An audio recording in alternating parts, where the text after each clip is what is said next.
नमस्कार, सुहासिनीज लाईफस्टाईलमध्ये तुमचे खूप खूप स्वागत आहे. आज परत तुमच्यासोबत मी व्हिडिओ शेअर करते. तुम्हालाही आश्चर्य वाटेल, अचानक कसं रोज रोज व्हिडिओ येत आहेत. काल आला आणि आजही. सकाळ झाली होती आणि मस्तच मी अंघोळीनंतर ना देवपूजा करून घेतली. आज माझ्याकडे फुलं वगैरे काहीच नव्हती. फुलांच्या बाजारात ना फुलं घेण्यासाठी जाण्याचा बेत होता माझा, पण ना नंतर परत कंटाळा केला, कारण की रस्त्याची इतकी कामं सुरू आहेत.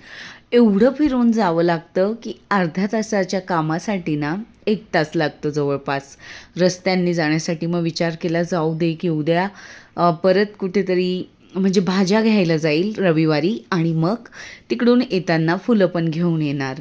नंतर ना मग आमच्याकडे काल पाहुणे आलेले होते रात्री आणि ते सकाळीच 5 वाजता गेलेले. त्यांना उज्जैनला, नंतर धार आमची कुलस्वामिनी आहे, धारची कालिंका माता, तर मग तिथे ते पण जात होते. कारण की मागच्याच काही व्हिडिओमध्ये माझी लहान बहीण अमृता तुम्ही बघितली होती, माझ्या काकांची मुलगी ती, पण मी असं सांगत नाही, ते चांगलंही वाटत नाही. तर बहिणीसारखीच आहे, लहान आहे माझ्याहून, आणि मग तिची पण कुलस्वामिनी माता धारचीच देवी आहे. आमच्या दोघांचं सरनेम पवार आहे, मग त्यामुळे ना दोघांना कुलदेवता एकच आहे. तिचं सासर कोकणातलं, माझं खानदेशातलं आहे, पण सरनेम एक असल्यामुळे देवी पण एक आहे. मग मला ना बऱ्यापैकी आता घर आवरून घ्यायचं होतं, कारण की रात्री आवरलेलंच होतं, पण सकाळी सकाळी ना एकदा झाडू मारणं, वस्तू जागच्या जागेवर ठेवणं, नंतर झाडांकडे बघणं, हे सगळं चालतच असतं आपलं. आणि नंतर टेबल वगैरे ते सगळं सरकवून, चेअर सरकवून मी ना झाडून घेत असते, की जेणेकरून दुपारून ज्यावेळेस ताई पुसायला येतात त्यावेळेस फक्त मग ते हलक्या हाताने झाडू मारतात. त्यांना काही जास्त मग आता म्हणजे कचरा वगैरे सापडत नाही. आणि मी स्वतः झाडते ना, मला एक समाधान असतं. जोपर्यंत मी झाडलेलं नसलं ना घर, मला असं वाटतच नाही की चांगलं पुसलं गेलं आणि चांगलं झाडलं गेलेलं असावं. म्हणून मी माझ्या स्वतःच्या समाधानासाठी काने कोपरे काढून काढून स्वच्छ करत असते. असं तुम्हालाही होतं का? बऱ्याच जणांना होतं. बरेच जण मला बोलतात, घर पुसायला मावशी तर तू कशाला झाडत बसते, पण मला असं वाटतं कारण की त्यांच्याकडे तेवढा वेळ नसतो. मग आपण जर सगळं स्वच्छ करून दिलं ना, तर म्हणजे असं झाडलेलं घर असेल ना, मग हलका हात त्यांनी मारला की टाईल्स पुसल्यानंतर ना खूप चकचकीत दिसतात आणि असं अगदी स्वच्छ दिसतात असं मला वाटतं. हा प्रत्येकाचा अनुभव वेगवेगळा असू शकतो, म्हणून मग मी नियमित सकाळी झाडून देत असते, किंवा सकाळी नाही शक्य झालं त्या येण्याच्या 1-2 तास आधी तरी मी झाडून घेत असते. आता तर 15 तारखेपासून शाळा सुरू होईल, म्हणजे माझं रुटीन पण एकदम छान फिक्स होणार आहे. मला आता खूप आनंद होतो आहे की शाळा सुरू होते, कारण की घरी मुलं असल्यावर ना म्हणजे ते उशिरापर्यंत झोपतात, त्यांचंही रुटीन नसतं आणि आपलंही रुटीन नसतं. मग आता मला संपूर्ण बेडरूम, तिघंही बेडरूम आवरून घ्यायचे होते, कारण की आता जवळपास सकाळचे 6:30-7 पावणे 7 वाजले असतील. आणि मी एक एक करून म्हणजे हॉलपासून सुरुवात केलेली आणि संपूर्ण ना किचनमध्ये थोडीफार चहाची भांडी होती, तीही आवरून घेतलेली. किचनवरचा थोडाफार पसारा होता, तोही आवरून घेतला. किचन माझ्याकडून आज दूध ओतू गेलं होतं, तर तेही मी स्वच्छ करून गॅस ओटा धुवून काढलेला. अशी कामं चाललेली होती. रात्री जरी विचार केला ना की आता आपण आवरून झोपत आहोत, सकाळी काम नसेल, पण काही ना काही म्हणजे आपल्याला आठवतं की हे बाकी आहे, ते करायचं राहिलं आहे, आणि या गोष्टीकडे काम न बघता एक आनंद म्हणून केला तर मग अगदी मस्त झटपट होतं. पण कधीतरी आपल्याला थकवा येतो, कधी कणकण होत असते, त्यावेळेस मग ही कामं नको वाटतात, असं वैतागलेल्यासारखं होत असतं. कधीतरी आपला मूडही म्हणजे चांगला नसतो, कधीतरी आपली मनस्थितीच बिघडलेली असते ना, तर त्यावेळेस ना ह्या गोष्टी नकोशा वाटतात, की नको, पडलंय पडू द्या. म्हणून हे सगळं करताना ना मनस्थिती पण छान असणं खूप गरजेचं असतं. अभ्यासाकडे जसं विद्यार्थ्याने अभ्यास कंटाळवाणा न करता, म्हणजे असं अभ्यास म्हणून न बघता त्याने एक यशाकडे जाण्याची वाटचाल, काहीतरी शिकण्यासाठी म्हणजे आपल्याला मिळालेली पायरी आहे ही, आणि यशस्वी आयुष्य होण्यासाठी, पुढे जाण्यासाठी काहीतरी आपल्याला हे करावं लागणार आहे हा विचार करून जर अभ्यास केला तर नक्कीच छान वाटतं. पण नाही केला तर मग ते बोरिंग होतं. तसंच या घरातल्या कामांचं आहे. कारण की आपल्याला गृहिणींना रोजच तीच कामं करायची असतात. फक्त म्हणजे तीच कामं जरी असली ना, पण प्रत्येक दिवस हा वेगवेगळा असतो, वेगवेगळ्या गोष्टी आपल्याला शिकवून जात असतो. म्हणून मग ना त्यामुळे याच्याकडे काम न बघता एक छान असं काहीतरी एन्जॉय मस्त सकाळी मी ना काय करते, आपलं विष्णू सहस्रनाम लावत असते, महालक्ष्मी अष्टकम लावत असते, हनुमान चालिसा लावत असते. त्यामुळे ना माझा कामाचा स्पीड अजून छान वाढतो. कृष्णाय वासुदेवाय हा मंत्र लावत असते. बरेच मंत्र मी ऐकत असते. मी 2-3 दिवसापूर्वी ना मिस्टर DIYला गेली होती मैत्रिणीसोबत. तिथून मी हे घेतलं होतं. याच्यासाठी घेतलं की उन्नतीला टिफिनमध्ये मी ज्यावेळेस चमचा देते ना, तर त्यावेळेस तो असं बॅगेत टाकून देते आणि बॅग आपण रोजच धुत नाही.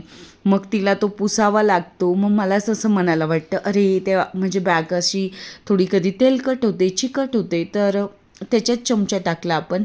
मग मला हा बॉक्स इथे दिसला, 82 रुपयाला मिळालेला, आणि आता मी चमचा त्या बॅगेत टाकून बॉक्समध्ये टाकून देत जाईल. मलाही समाधान वाटेल.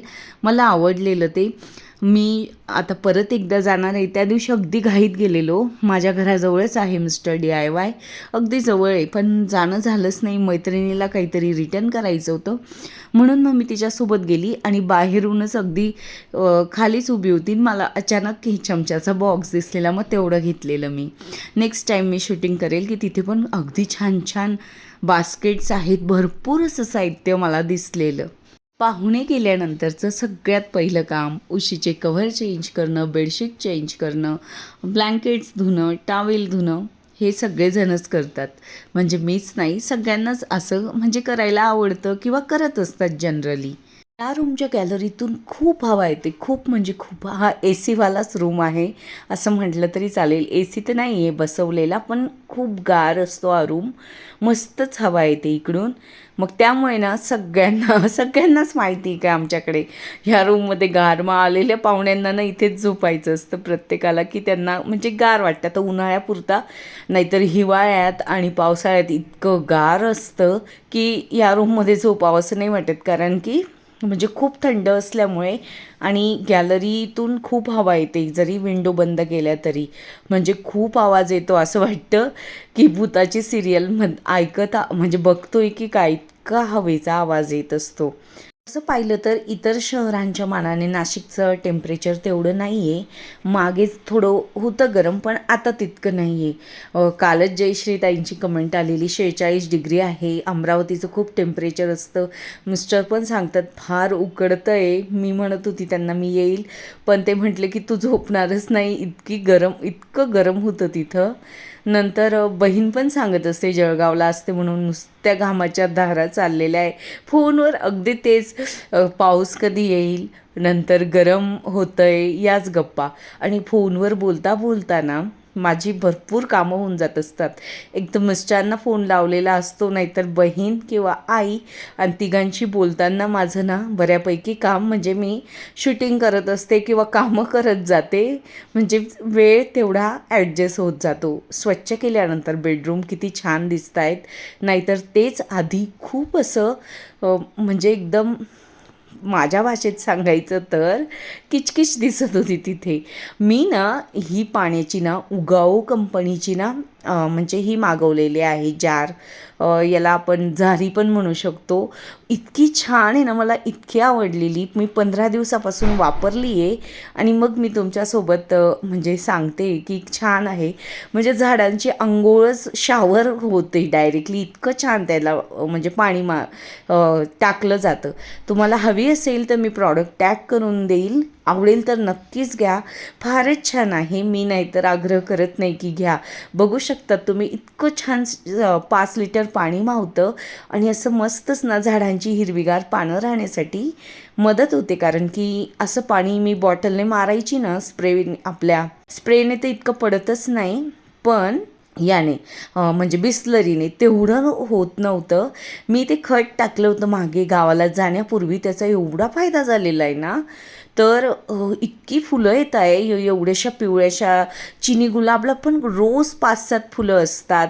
सगळी झाडं पण छान झालेली आहेत आणि या कामिनीला नंतर जाईजुईला पण खूप फुलं म्हणजे असा अगदी फुलांचा सडा पडेल ना इतकी फुलं आलेली आहेत. आता कृष्ण कमळ पण यायला लागलेली आहे. कळ्या तर मी तुम्हाला दाखवल्याच आणि छोटंसं ते पिवळं फूल कसलं आहे मला त्याचं नाव नाही माहिती. ते एवढ्याशा झाडाने आतापर्यंत 15-1 फुलं म्हणजे त्याला आलेली. मलाच आश्चर्य वाटतं की इतकुसा जीव आहे त्याचा आणि त्याला एवढी फुलं कशी येत आहेत. त्याचा वेल खूप मोठा होतो. मला दोरी पण बांधायची. मी रात्री किराणा पण आणलेला होता. अगदी थोडासाच आणला होता. 2 किलो तांदूळ आणले होते इंद्रायणी, 2 किलो तुरीची डाळ, 2 किलो मुगाची डाळ आणि चहा पावडर असं थोडंसंच आणलेलं होतं. तर ते पण भरून घ्यायचं होतं. नाहीतर ते जर मी कंटाळा केला असताना नंतर भरू तर मग 2 दिवस ना ती गोणी तशीच पडून राहिली असती. मग बेडरूममधून हॉलमध्ये म्हणजे किचनमध्ये, किचनमधून डायनिंग एरियाकडे असं कुठेतरी फिरत राहिली असती ती. मग मी विचार केला चला आता वेळात वेळ काढून भरूनच घेऊया. शेंगदाणे पण आणले होते मी 2 किलो. मला आता शाळा सुरू झाली तर उन्नतीला शेंगदाण्याचा लाडू, सकाळी जाताना जरा एखादं थोडं दुधासोबत काही खाल्लेलं असलं तर थोडी एनर्जी असते मुलांना, म्हणून तेही बांधून घ्यायचे आहेत. कैऱ्या म्हणताय बाई एकदाचं कर ना गं आमचं लोणचं, किती वेळ लावशील. खरं तर मला करायचं आहे पण ॲडजस्टच होत नाही वेळ. आता पण नक्कीच करावं लागेल नाहीतर त्या पिकून जातील. गावाला माझे जे काका राहतात ना त्यांच्या सुनबाई म्हणजे माझ्या वहिनी आहेत रुपाली वहिनी, त्यांच्या हाताचं लोणचं इतकं भारी असतं ना. मी यावर्षी त्यांना सांगितलेलं आहे, आईने पण सांगितलं आहे, काहीतरीच मस्त चव आहे. मी तर त्यांना म्हणेल की तुम्ही विकत जा, इतकं छान लोणचं करतात त्या काकू आणि वहिनी मिळून. मस्तच करतात, एकदम छान चव असते. असं म्हणजे चाटत राहावंसं वाटतं सारखं. मुलींनाही खूप आवडतं त्यांच्या हाताचं लोणचं. आम्ही ज्याही वेळेत जातो ना ते नेहमीच आम्हाला देत असतात. आंबळ्याला आमचं घर आहे ना त्या अंगणात पण आंबा आहे. त्याचंही तो आंबट कैरी आहे, त्याचं गावराणी असल्यामुळे ना त्याचंही लोणचं अगदी छान राहतं आणि टिकतं पण. तर ते पण अगदी छान, पण तिकडून आणणार कोण असा प्रश्न पडतो आणि एवढ्या लांब फक्त कैऱ्या घेण्यासाठी जायला पण होत नाही. माझ्या नणंदबाई नंतर माझ्या जाऊबाई त्याही छान बनवतात लोणचं त्या कैऱ्यांचं. माझ्या सासूबाई होत्या त्याही मस्तच बनवायच्या. किचन ओट्यावरती जे स्टँड आहेत ना 2 तर हे मी लोकल शॉपमधून घेतलेले आहेत. मला स्नेहा क्रिएशन या ID वरून कालच्याच व्हिडिओच्या खाली विचारलेलं होतं लिंक द्या, तर याची लिंक नाही आहे. जे ट्रायंगल शेपचं आहे त्याची लिंक आहे, ती मी आपलं डिस्क्रिप्शन बॉक्समध्ये म्हणजे किंवा प्रॉडक्ट टॅग करून देईल. तुम्हाला आवडलं तर नक्की घेऊ शकता. खूप असं भारी क्वालिटी नाही, त्याची किंमत पण काही जास्त नाही, 400-450 असेल. त्यावेळेस तर मला 300 रुपयालाच मिळालेलं आहे. पण हे दोघं स्टँड जे आहेत ना हे SS मटेरियलचे आहेत आणि हे लोकल शॉपमधून घेतलेले आहे. तुमच्याकडे मिस्टर DIY असेल तर तिथेही तुम्ही नक्कीच या प्रकारचे स्टँड घेऊ शकतात. कारण की मी मैत्रिणीसोबत गेली ना तर तिने सेम जे आधी स्टँड घेतलं होतं ते चेंज करून माझं जे हे दुसरं स्टँड आहे छोटंसं त्या पद्धतीचं घेतलेलं आहे. मोहिनी ताईंनी विचारलं होतं देवघर बनवून घेतलेलं आहे का. बऱ्याच जणांना वाटतं विकत घेतलेलं आहे. ते ना फर्निचर बनवतानाच बनवलं होतं कार्पेंटरने आणि त्यावेळेस आम्हाला जवळपास 15-1 हजार रुपये खर्च आला होता. कारण ना आधीच म्हणजे सगळं एकत्र मटेरियल असल्यामुळे ना कमी पैसे लागलेले. पण पर्सनली तुम्ही बनवत असाल तर थोडे पैसे जास्त लागतील. आणि आता ते 8 वर्षापूर्वी बनवलेलं म्हणून त्यावेळेसची किंमत कमी होती. आता खूप महाग झालेलं आहे. देवाऱ्याचे जे हँगिंग दिवे आहेत आणि घंटा आहेत ना त्याविषयी विचारलं होतं कालच्या व्हिडिओमध्ये. तर हा मी सेट घेतला होता, जवळपास 5,000ला घेतला होता. खूप जड आहेत ते दिवे, त्यामुळे त्याची किंमत पण आहे. आणि ज्या घंटा आहेत त्या पण म्हणजे पितळी असल्यामुळे मग हे सगळं 5,000त मिळालेलं. त्याचा सगळा किराणा भरून झाला होता. मुगाची डाळ, तुरीची डाळ, शेंगदाणे, तांदूळ आणि डाळीमध्ये मी आपलं तेजपान टाकलेलं थोडंसं. मी पण असं ऐकलं आहे की किडे लागत नाही त्यामुळे. चहा पावडर आणली होती तर मी रेड लेबलची नॅचरल केअर ही वापरत असते नेहमी. मध्ये ना मी 3-4 महिने वाघ बकरी वापरली होती, पण चहा खूप छान लागतो तिचा. पण मला असं वाटायचं की मला ॲसिडिटी होते त्यामुळे, म्हणून मग मी ती बंद केली आणि परत रेड लेबलच वापरायला सुरुवात केलेली आहे. मला पॅन्ट्री युनिटविषयी विचारलं होतं की दाखवा. मी ना बऱ्याचदा दाखवलेला आहे, पण परत एकदा तुमच्यासाठी दाखवते. यामध्ये सगळ्या अगदी एकसारख्या बरण्या नाही आहेत, कारण की ज्या वेळेस ना आपल्याला घ्यायच्या असतात ना, म्हणजे असं छान बरण्या दिसल्या त्यावेळेस आपल्याकडे नेमके पैसे कमी असतात आणि मग आपल्याला जितके पैसे असतील तेवढे घ्यावे लागतात. म्हणून ना मग हा सगळा सेट नाही झालेला. मग काही 6 आहेत, काही 1 डझन आहेत, असं झालेलं आहे. काही 3-3चे सेट आहेत, तर असं वेगवेगळे आहेत, पण जसे ॲडजस्ट झाले मी तशा ठेवून दिलेल्या आहेत. किराणा तर भरतो ना, कुठलीही बरणी असू द्या या विचाराने. मी मागच्या वेळेस डीमार्टला गेली होती ना, डीमार्टला पण फार छान अशा काचेच्या बरण्या होत्या आणि विशेष म्हणजे स्वस्त होत्या. जडवाल्या नाही घ्यायच्या, थोड्या लाईट वेटेड असतात ना त्या घ्यायच्या. त्या हँडल करायला सोप्या जातात, कारण की माझ्याकडे ज्या जड बरण्या आहे ना तर त्या मला कठीण वाटतात हँडल करायला. मी ढोकळ्याचं पीठ भिजलं होतं आणि कुकरच्या भांड्यात बाजूला लावलं होतं, कढईमध्ये वाफण्यासाठी ठेवलं होतं आणि थोडं पीठ शिल्लक राहिलं होतं. तर मग आता परत एवढा वेळ थांबण्यापेक्षा मला आठवलं माझ्याकडे आगारोची रिगल रिजन्सी मल्टीकुक केटल आहे, तर त्याचा वापर आपण करू शकतो, कारण की या छोट्याशा भांड्यामध्ये केक किंवा ढोकळा तयार होतो आणि हे BPA फ्री आहे, फूड ग्रेड मटेरियलपासून बनवलेलं आहे. सगळ्यात महत्त्वाचं, जे लोक हॉस्टेलला राहतात किंवा सिंगल असतात, म्हणजे जॉबनिमित्त, शिक्षणानिमित्त बॅचलर्स राहतात, तर ना त्यांच्यासाठी खूप उपयोगी आहे. किंवा ज्यांना छोटं बाळ असतं आणि त्यांना फिरायला जायचं आहे, पण मग त्यांना जेवण बनवायचं असतं, तर याचा वापर करून आपण इझिली जेवण बनवू शकतो. यामध्ये भात, मॅगी, पास्ता म्हणजे वाफवले पण जाऊ शकतो. अंडे ह्या प्लेटमध्ये वाफवू शकतो आपण आणि हे फूड ग्रेड मटेरियल आहे, म्हणून काहीही यापासून धोका नाही. नंतर अगदी छान मस्तच याला स्पीड दिलेला आहे, 1-2 नंबरचं असं. आणि 1 किंवा 2वर सेट केलं आपण याच्यात तर ॲटोमॅटिकली पदार्थ तयार होत असतो. आणि झाल्यानंतर ना अगदी छान आपल्याला लगेच दिसतं पण, कारण की याला ट्रान्सपरंट असं झाकण दिलेलं आहे. यात आपण दूध गरम करू शकतो, चहा बनवू शकतो, कॉफी बनवू शकतो. आणि या ज्या स्टीमर आहे ही प्लेट, यामध्ये अनेक पदार्थ आपण वाफवू शकतो. मागच्या वेळेस पण बघितलं होतं मी, छान असं म्हणजे वडी बनवली होती यात. या केटलची बॉडी स्टील आणि प्लास्टिकने बनवलेली आहे. यात बॉइलिंग रॅक, ग्रिल रॅक दिलेला आहे. आपण म्हणजे यात ग्रिल पण वस्तू करू शकतो. नंतर केटल बॉडी ना डबल लेयर्ड आहे, बाहेरून प्लास्टिक, आतून स्टीलची आहे. इनर पॉटची कॅपॅसिटी 1.2 लिटर आहे. याची पॉवर 600 वॅट आहे. बघू शकता ढोकळा किती इझिली निघालेला आहे. अगदी थोडंसंच तेल लावलं होतं मी या बाउलला आणि अगदी मस्त केक पण किती छान होऊ शकतो. मी नक्कीच केक पण तयार करेल. मला इतकं छान वाटत होतं हे सगळं बघून. मस्तच अगदी छान शिजलेला होता ढोकळा.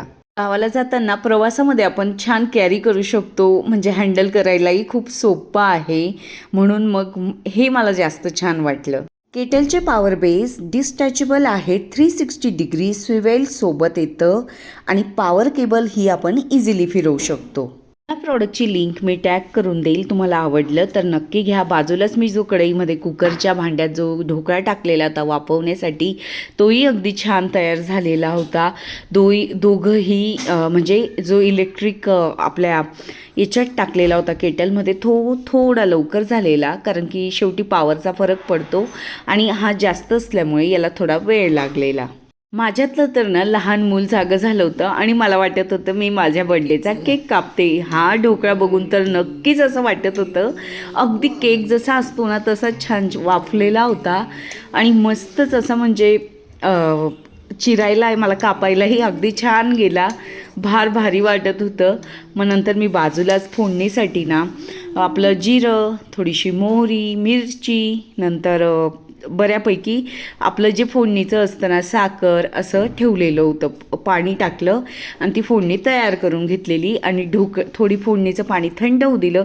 सोबतच मला बाहेर जायचं होतं म्हणून बटाट्याची रस्स्याची भाजी, कढी केलेली, नाश्त्याला सोबत शिराई केलेला कारण की मिस्टर आलेले होते. मग माझा उत्साह कामाचा द्विगुणित झालेला होता कारण की वाटतं की अरे ते बाहेरचं खातात, तिथे घरातलं जे जे खाऊ घालता येईल 1-2 दिवसात ते पदार्थ करावेत, म्हणून मग हा सगळा आटापिटा चाललेला. अशा पद्धतीने मी फोडणीचं पाणी ढोकळ्यावरती टाकलं. चला परत भेटूया आपण नवीन व्हिडिओसोबत. Bye bye.